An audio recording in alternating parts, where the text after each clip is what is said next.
तर शेतकरी मित्रांनो, आज 5 जून 2024 आज आपण आलो अमृत पॅटर्न पद्धतीने डेव्हलप केल्या जात असलेल्या कपाशी या पिकाच्या प्लॉटमध्ये.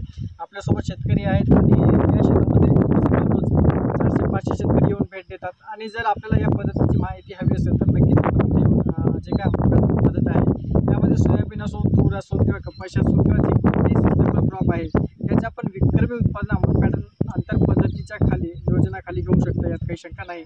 तर आपल्यासोबत शेतकरी आहेत, आपण त्यांचा परिचय घेऊया की शेतकरी कुठून आलेले आहेत. तर आपण कुठून आले?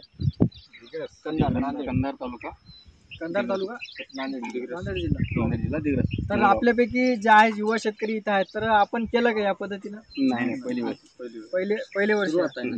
तर आता लागवड केली का तुम्ही? एकाने केली. तर अंतर किती घेतलं? 4-6-1. तर तुमच्या जे प्रॉपर गाव आहे ते गाव कोणतं आहे? दिग्रस. तर तुमच्या गावामध्ये किती शेतकरी करायला या पद्धतीने? आता आम्ही 8 जण शेतकरी करायला. तर जे काय नांदेडचे शेतकरी आहेत ते डायरेक्ट तुमच्या गावामध्ये येऊन पाहू शकता. समजा त्या शेतकऱ्यांना समजा या पद्धतीची माहिती पण भेटेल. आता पहिला प्रश्न सर, आमच्या इकडे हे अंतराला जास्त हे करतात, अंतर खूप मोठं घेतात. आता बघा, हे जे अंतर आहे 5 फूट आहे आणि हे 7 फूट आहे. आणि प्लांट टू प्लांट जे अंतर हे लागवड चालू आहे आता समजा, तर हे 1 फुटाचे आहे. म्हणजे हे 2 तास 5 नंतर 7 आणि प्लांट टू प्लांट 1. आता हे 7 आणि 5 12 स्क्वेअर फूटवर 2 लाईन आहे. 12 निम्मे 6 स्क्वेअर फूटवर 1 लाईन येते. म्हणजे 43,560 भागीला जर आपण 6 केलं तर एका एकरमध्ये झाडाची संख्या बसते 7,260. जे काय आपण 3x2 मध्ये लावतो ना, तेवढे झाडे या पद्धतीमध्ये बसतात. जे काय आपण 4x2 लावतो, 4x2 मध्ये झाडे कमी बसते. 4x2 पेक्षा या पद्धतीमध्ये झाडं जास्त बसतात.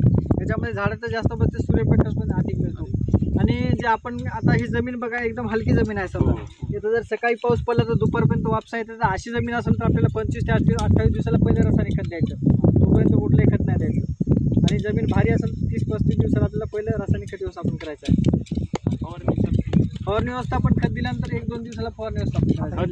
लावण केल्यापैकी उठल्यापैकी 28 नाही, जेव्हा आपण लावू आता हे जर आता एकोर्डीला लावलो आपण, जर पाऊसच नाही पडला समजा, तर हे आपल्या जिथून पाऊस पडला त्या दिवस पकडून चला.